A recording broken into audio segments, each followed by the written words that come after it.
ശശി തരൂർ എന്നും വ്യത്യസ്തനായ ഒരു വ്യക്തിയാണ്. കോൺഗ്രസ് പോലെ ഒരു പാർട്ടിക്കകത്ത് വ്യത്യസ്തമായ അഭിപ്രായം ഉണ്ടാവുന്നതിൽ എനിക്ക് വലിയ അത്ഭുതമൊന്നുമില്ല. പല വിഷയങ്ങളിലും അഭിപ്രായ വ്യത്യാസമുണ്ട്. മാത്രമല്ല, ശശി തരൂർ ഒരു വിദേശകാര്യ വിദഗ്ധനാണ്. അദ്ദേഹം UN അണ്ടർ സെക്രട്ടറി ആയിട്ടൊക്കെ വർക്ക് ചെയ്ത ഒരാളാണ്. അതുകൊണ്ട് വിദേശകാര്യ കാര്യങ്ങളുമായി അദ്ദേഹത്തിന് കൂടുതൽ ബന്ധമുണ്ടാവാം. വിശ്വപൗരൻ എന്നൊക്കെ പറയുന്നുണ്ടാവാം. മുരളീധരൻ കളിയാക്കിയിട്ടാണ് പറഞ്ഞെങ്കിലും അത് കുറച്ച് സത്യമുണ്ട്. അദ്ദേഹം വിശ്വപൗരനാണ്. UN ബന്ധപ്പെട്ട ആളുകളെ സംബന്ധിച്ചിടത്തോളം, പ്രത്യേകിച്ചും സമീപകാലത്ത് കഴിഞ്ഞ 10-25-30 കൊല്ലമായി UN ബന്ധപ്പെട്ട ആളുകളെ സംബന്ധിച്ചിടത്തോളം അവരുടെ നിലപാടല്ല പഴയ കാലത്തെ ഇന്ത്യൻ പ്രതിനിധികളുടെ നിലപാട്. അതിന് കാരണമുണ്ട്. നെഹ്റുവും ഇന്ദിരാഗാന്ധിയും അടക്കമുള്ള ആളുകൾ ഇന്ത്യ ഭരിച്ചിരുന്നപ്പോൾ ഇന്ത്യ UN എടുത്ത വളരെ ശക്തമായൊരു നിലപാടുണ്ട്. അത് വിമോചനത്തിന്റെ നിലപാടാണ്, അല്ലെങ്കിൽ അമേരിക്കൻ അധിനിവേശങ്ങൾക്ക് എതിരായ നിലപാടാണ്. അമേരിക്കയുടെ കൊള്ളരുതായ്മയ്ക്കെതിരെ നിവർന്നു നിന്ന് ചോദ്യം ചെയ്ത ആളാണ് ഇന്ദിരാഗാന്ധി. 7ാം കപ്പൽപ്പട വരുന്നു എന്ന് പറഞ്ഞപ്പോൾ പോയി പണി നോക്കടാ എന്ന് പറഞ്ഞ ആളാണ് ഇന്ദിരാഗാന്ധി ബംഗ്ലാദേശ് യുദ്ധകാലത്ത്. അന്ന് ഇന്ത്യയുടെ നിലപാട് അങ്ങനെയായിരുന്നു, ചേരിചേരാ നയവും ഒക്കെയായിരുന്നു. പക്ഷെ 90-കൾക്ക് ശേഷം ഇന്ത്യയുടെ നിലപാട് മൊത്തം മാറി. ഇന്ത്യയുടെ നിലപാട് ഇപ്പോൾ ഇസ്രായേലിനോടുള്ള നിലപാട് തന്നെ, മുമ്പുള്ള നിലപാടല്ലല്ലോ ഇപ്പോൾ ഉള്ളത്. ഫലസ്തീനോടുള്ള നിലപാട് തന്നെ ഇന്ത്യയുടെ മാറിയില്ല. യാസർ അറാഫത്തിനെ ദേശീയ അതിഥിയായി സ്വീകരിച്ച് പാലസ്തീനെ അംഗീകരിച്ച രാജ്യമാണ് ഇന്ത്യ. ഇപ്പോൾ മോഡി പോലും അത്യാവശ്യം പാലസ്തീനിലൊന്ന് പോയി, അത് വേറെ കത്ത് നിൽക്കട്ടെ. പക്ഷെ പ്രധാന പ്രശ്നം, ട്രംപ് എന്ന് പറയുന്ന ലോകത്തിന് തന്നെ വിനാശകാരിയായ ഒരു ഭരണാധികാരി അമേരിക്കയിൽ വരുന്നു. അങ്ങനെയുള്ള ഒരു ഭരണാധികാരി അമേരിക്കയിൽ വരുമ്പോൾ അമേരിക്കക്കാർക്ക് തന്നെ അതിന് അസ്വസ്ഥതയുണ്ട്. പലർക്കും അസ്വസ്ഥത പ്രകടിപ്പിച്ചിട്ടുണ്ട്. സുപ്രീം കോടതി തന്നെ അദ്ദേഹത്തിന്റെ ചില നിയമങ്ങൾ റദ്ദാക്കിയിട്ടുണ്ട്. കാരണം വേറൊന്നുമല്ല, അത് അതിര് കിടന്നതാണ്, അദ്ദേഹത്തിന്റെ അധികാരത്തിന് അപ്പുറത്തുള്ളതാണ്. അതോടെ നിൽക്കട്ടെ. അദ്ദേഹം വളരെ നീതിരഹിതമായ കാര്യങ്ങളാണ് ചെയ്തുകൊണ്ടിരിക്കുന്നത്. കയ്യും കാലും ചെങ്ങലക്കിട്ട് ആളുകളെ കൊണ്ടുവരുന്നു. അതിനെതിരെ ഒരു അക്ഷരം പറയാൻ ശേഷിയില്ലാത്തൊരു പ്രധാനമന്ത്രി അവിടെ പോയി അയാളുടെ കാല് തിരുമ്മും. അതാണ് പ്രശ്നം. അങ്ങനെ കാല് തിരുമ്മിയിട്ട് അവിടെ പോയി ഇന്ത്യക്ക് നേട്ടമുണ്ടാവും, അദാനിക്ക് നേട്ടമുണ്ടാവും എന്നൊക്കെ ഇങ്ങനെ പറയുക. അതിനെ ന്യായീകരിക്കുന്ന ഒരു നിലപാട് ശശി തരൂർ എടുത്തത്, ഞാൻ അദ്ദേഹത്തെ കുറ്റം പറയില്ല. കാരണം അദ്ദേഹം UN പോയപ്പോൾ ഇപ്പോൾ അമേരിക്ക മാത്രമേ ഉള്ളൂ, വേറെ എതിരാളികൾ ആരുമില്ല. ഏകധ്രുവ ലോകം എന്ന അർത്ഥത്തിൽ ലോകം നിൽക്കുകയാണ്. അപ്പോൾ ശക്തിയുള്ളവരുടെ കൂടെ നിൽക്കുക എന്ന നിലപാടാണ് പൊതുവെ UN ആളുകൾക്കൊക്കെ ഉള്ളത്. അതുകൊണ്ട് അദ്ദേഹം അമേരിക്കയ്ക്ക് അനുകൂലിച്ചു. പക്ഷേ ഇന്ത്യൻ നാഷണൽ കോൺഗ്രസിന് അങ്ങനെ ഒരു നിലപാടെടുക്കാൻ പറ്റില്ലല്ലോ. അങ്ങനെ നിലപാടെടുക്കാൻ പറ്റില്ല. മാത്രമല്ല, ഈ ആളുകളെ കയ്യിനും കാലിനും ചെങ്ങലക്കിട്ട് അവിടുന്ന് കയറ്റി അയക്കുന്നതിന് അത് ശശി തരൂരും പറഞ്ഞിട്ടൊക്കെ ചെങ്ങലക്കിടുന്നൊക്കെ തെറ്റാണ്. അങ്ങനെ പറഞ്ഞ എന്താ അർത്ഥം? അതല്ലേ ഏറ്റവും വലിയ കുറ്റം. ഇപ്പോൾ ഡിപ്പോർട്ട് ചെയ്യുന്നത് ശരിയോ തെറ്റോ എന്നുള്ളത് നമുക്ക് തർക്കിക്കാം. അനധികൃതമായി കുടിയേറിയ ആളുകളെ ഡിപ്പോർട്ട് ചെയ്യുന്ന ഒരു രാജ്യത്തിന് അവകാശമുണ്ട്, പല രാജ്യങ്ങളും ചെയ്തിട്ടുണ്ട്. പക്ഷേ കയ്യിനും കാലിനും ചെങ്ങലക്കിട്ട് കൊണ്ടുവരുന്നത് നാണം കെട്ട ഇടപാടാണ്. ബ്രിട്ടീഷുകാർ ഭഗത് സിംഗിനെ പോലെയുള്ള ആളുകൾ ചെയ്തിട്ടുള്ള ഇടപാടാണ്.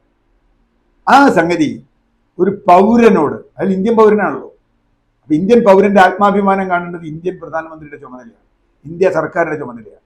ആത്മാഭിമാനം അടിയറ വെച്ച് ഒന്നിങ്ങനെ ഒരു കുടുങ്ങൽ പോലെ ചില ശബ്ദം ഉണ്ടാക്കി അത് അംഗീകരിച്ചു. എന്നിട്ട് ഇദ്ദേഹത്തിന്റെ സന്ദർശനം അവിടെ എന്തോ ഭയങ്കരമായ നേട്ടം ഇന്ത്യക്ക് ഉണ്ടാക്കി. ഇന്ത്യക്ക് എന്ത് നേട്ടം ഉണ്ടാക്കിയെന്ന ഈ വന്ന ആളുകളോ നേട്ടം? ഇന്നിപ്പോൾ അമൃത്സറിൽ ഇറങ്ങുന്നുണ്ട്. ആം ആദ്മി മുഖ്യമന്ത്രി പറഞ്ഞു ഇവിടെ ഇറങ്ങുന്നതിൽ എനിക്ക് പ്രതിഷേധമുണ്ട്. കാരണം അയാളെ അഹമ്മദാബാദിൽ കൊണ്ടിറക്കടോ, ഗുജറാത്തികളായില്ല അധികം ഉള്ളത്, അല്ലെങ്കിൽ ആരെങ്കിലും ആണ് അവിടെ കൊണ്ടിറക്ക്. അപ്പോൾ അത് ശശി തരൂർ പറയുമ്പോൾ കോൺഗ്രസിന്റെ അഖിലേന്ത്യാ നേതൃത്വം തന്നെ അതിനെതിരെ രംഗത്ത് വന്നു കഴിഞ്ഞു. അവർ ക്ലാരിഫൈ ചെയ്തു. ശശി തരൂർ പറഞ്ഞത് അമേരിക്കയെ സംബന്ധിച്ച് പറഞ്ഞു ഞങ്ങളുടെ നിലപാടല്ല. കാരണം രാഹുൽ ഗാന്ധി അതിശക്തമായി അമേരിക്കയിലെ ട്രംപുമായുള്ള ബന്ധപ്പെട്ട ഇടപാടുകളെ കുറിച്ച് പാർലമെന്റിൽ അതിശക്തമായി പ്രതികരിച്ചുകൊണ്ടിരിക്കുക. ഇപ്പോൾ അദാനി പോലുള്ള വിഷയം ഉണ്ട്, അതിലേക്ക് ഇപ്പം ഞാൻ പോകണില്ല. ഏതായാലും അങ്ങനെ നിൽക്കുമ്പോഴാണ് ശശി തരൂർ വളരെ പെട്ടെന്ന് ഇവിടെ ഇത് വലിയ തോതിൽ ഇന്ത്യക്ക് ഗുണമുണ്ടാക്കും എന്നൊരു അഭിപ്രായം പറഞ്ഞത്. അത് കോൺഗ്രസിന് അംഗീകരിക്കാൻ പറ്റില്ല. ശശി തരൂർ കോൺഗ്രസിനെ ആയിട്ട് ചോദ്യം ചെയ്തതിന് മറുപടി പറയട്ടെ. ഒന്നാമത്തെ കാര്യം. രണ്ടാമത്തെ വിഷയം കേരളവുമായി ബന്ധപ്പെട്ടതാണ്. കേരളത്തിൽ വലിയ വ്യവസായ വികസന അന്തരീക്ഷം ഉണ്ടായിരിക്കുന്നുവെന്ന് കേരളത്തിലെ മുഖ്യമന്ത്രിയും വ്യവസായ മന്ത്രിയും കൂട്ടരും പറയുന്നതിനെ പിന്താങ്ങിക്കൊണ്ടാണ് ഇദ്ദേഹത്തിൻ്റെ ഈ ലേഖനം വന്നത്. കേരളത്തിൽ എന്ത് വ്യവസായ അന്തരീക്ഷം ഉണ്ടായെന്ന് പറയുന്നത്? 3 ലക്ഷം വ്യവസായം കേരളത്തിൽ വന്നു എന്നാണ്. 2 ലക്ഷം 3 ലക്ഷം. സതീശൻ എന്ന പ്രതിപക്ഷ നേതാവ് ചോദിച്ചൊരു ചോദ്യമുണ്ട്. 3 ലക്ഷം വ്യവസായം വന്നെങ്കിൽ ഒരു മണ്ഡലത്തിൽ എത്ര വന്നിട്ടുണ്ടാവും ശരാശരി? ഏത് മണ്ഡലത്തിലാണെന്ന് കാണിച്ചു തന്നാൽ മതി എന്ന് ചോദിച്ചു. ഏത് മണ്ഡലത്തിലായി വ്യവസായം വന്നത്? 3 ലക്ഷം വ്യവസായം കേരളത്തിൽ വന്ന് നമ്മളൊന്നും അറിയേണ്ടിയിരിക്കുക.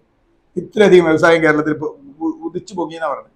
ഇവിടെ ഉള്ള വ്യവസായശാല നിലനിർത്താൻ കഴിയുന്നില്ല, പലതും പൂട്ടിപ്പോവുക. അപ്പോൾ ആ അർത്ഥത്തിൽ 3 ലക്ഷം വ്യവസായം വന്നു എന്ന ഒരു അഭിപ്രായം, വ്യവസായം അല്ലെങ്കിൽ 2 ലക്ഷം വ്യവസായം വന്നു എന്നുള്ള അഭിപ്രായം, കൃത്യമെണ്ണം അത്ര കൃത്യമല്ല, അഭിപ്രായം ശശി തരൂർ പറയുമ്പോൾ സതീശനെ അംഗീകരിക്കാൻ പറ്റില്ല, മുരളീധരനെ അംഗീകരിക്കാൻ പറ്റില്ല. അംഗീകരിക്കേണ്ട കാര്യമില്ല. അത് ശശി തരൂർ ഇത് എവിടുന്നാ പറഞ്ഞെന്നുള്ളത് പറയട്ടെ. ഇനി പക്ഷേ CPM-കാർക്ക് ഒരു വെട്ടുണ്ട്. ശശി തരൂരിൻ്റെ ഈ അഭിപ്രായത്തെ അംഗീകരിച്ചാൽ ശശി തരൂര് അമേരിക്കയെ പറ്റി പറഞ്ഞ അഭിപ്രായത്തെ അംഗീകരിക്കേണ്ടി വരും. CPM-കാർ ഇപ്പോൾ ഇതിനെ മാത്രം അംഗീകരിക്കും, അതിനെ അംഗീകരിക്കാതിരിക്കുമെന്ന് എനിക്കറിയില്ല. ഇന്ത്യ ഗവൺമെന്റ് അമേരിക്കയോട് എടുക്കുന്ന നിലപാട് ശരിയാണ്, അല്ലെങ്കിൽ അമേരിക്ക ഇന്ത്യക്ക് അനുകൂലമായ നിലപാടാണ് എടുക്കുന്നതെന്ന് CPM-ന് അഭിപ്രായമുണ്ടോ? അതോ ഈ ഭാഗം ശരി, ആ ഭാഗം തെറ്റെന്ന് പറയും? പ്രശ്നമുണ്ട്. BJP-കാർക്ക് കുഴപ്പമില്ല, കേരളത്തിൽ എന്ത് സംഭവിച്ചാലും അവർക്ക് കുഴപ്പമില്ല. ശശി തരൂര് പ്രധാനമന്ത്രിയെ ശ്ലാഘിച്ചിരിക്കുന്നു എന്ന രൂപത്തിൽ ഒരു പ്രചരണം വേണമെങ്കിൽ നടത്താം, നല്ല കാര്യം. BJP ശശി തരൂരിനെ ഉപയോഗിക്കും. ഇതിനു മുമ്പ് ശശി തരൂർ ഇങ്ങനത്തെ ചില പരിപാടി ചെയ്തിട്ടുണ്ട്. ഒന്ന്, വിഴിഞ്ഞം സമരവുമായി ബന്ധപ്പെട്ട്, മത്സ്യത്തൊഴിലാളികളുടെ മണവുമായി ബന്ധപ്പെട്ട് അദ്ദേഹത്തിൻ്റെ പരാമർശമുണ്ട്. വലിയ തോതിൽ വിവാദമായി, അദ്ദേഹം മാറ്റി. പിന്നീട് സിൽവർ ലൈൻ പദ്ധതിയുമായി ബന്ധപ്പെട്ട് വികസനമാണല്ലോ എന്നൊരു അഭിപ്രായം വന്നു. പിന്നെ അദ്ദേഹം പറഞ്ഞു, ഞാൻ പഠിച്ചിട്ട് പറഞ്ഞതല്ല, പഠിച്ചിട്ട് വീണ്ടും പറയാം. UDF ആ പദ്ധതി എതിർക്കുമ്പോൾ, UDF ഒറ്റക്കെട്ടായി അതിനെ എതിർക്കുമ്പോൾ ശശി തരൂർ മാത്രം വ്യത്യസ്തമായ അഭിപ്രായം പറഞ്ഞു. ഞാൻ പറഞ്ഞത്, വ്യക്തി എന്ന നിലയ്ക്ക് വ്യത്യസ്തമായ അഭിപ്രായം പറയാൻ ഒരു പാർട്ടിക്കകത്ത് സ്ഥാനമുണ്ട് എന്ന് വിശ്വസിക്കുന്ന ആളാണ് ഞാൻ. അമേരിക്കൻ ജനാധിപത്യത്തിലൊക്കെ അത് വളരെ കൃത്യമാണ്. ബ്രിട്ടീഷ് ജനാധിപത്യത്തിൽ ഇപ്പോൾ ലേബർ പാർട്ടിയിൽ ഒരാൾ പ്രധാനമന്ത്രിയാണെങ്കിൽ ലേബർ പാർട്ടിയിലെ ഒരാൾക്ക് പ്രധാനമന്ത്രിക്കെതിരെ പറയാം, ആ നയത്തിനെതിരെ പറയാം. അതുപോലെ റിപ്പബ്ലിക്കൻ ഡെമോക്രാറ്റ്, ഇപ്പോൾ റിപ്പബ്ലിക്കൻ പ്രസിഡന്റാണ് ട്രംപ്, പക്ഷെ നിരവധി റിപ്പബ്ലിക്കന്മാർ ട്രംപിന്റെ നയത്തിനെതിരെ പറയുന്നുണ്ട്. അത് ജനാധിപത്യത്തിന്റെ രൂപമാണ്. പക്ഷെ ഇന്ത്യയിൽ അതല്ല. ഇന്ത്യയിലെ ഒരു പാർട്ടി എന്ന് പറഞ്ഞാൽ ഒറ്റ അഭിപ്രായം ഉണ്ടാവുക ഒരു കമ്മ്യൂണിസ്റ്റ് പാർട്ടി ലൈനിലാണ് കാര്യങ്ങൾ പോകുന്നത്. ഏതായാലും കോൺഗ്രസ്സുകാരെ അതിന് മറുപടി പറയേണ്ടി വരും. ഇപ്പോൾ ഓൾറെഡി മുരളീധരൻ വളരെ തമാശ രൂപത്തിലാണെങ്കിലും പറഞ്ഞു വിശ്വപോര്. അത് മറുപടി നല്ലതാണ്. കേരളത്തിൽ അങ്ങനെ വ്യവസായവൽക്കരണം നടത്തിയിട്ടുണ്ടെന്നും മോദി നല്ല അമേരിക്കയുമായി നല്ല ബന്ധമാണ് ഉണ്ടാക്കുന്നത്, അമേരിക്ക നമുക്ക് ഗുണകരമാണ് എന്നും പറഞ്ഞ 2 അഭിപ്രായങ്ങൾ കോൺഗ്രസിന് വിശദീകരിക്കാൻ ഏറെ വിയർപ്പൊഴുക്കേണ്ടി വരും. അല്ലെങ്കിൽ ശശി തരൂർ തന്നെ നിലപാട് മാറ്റേണ്ടി വരും.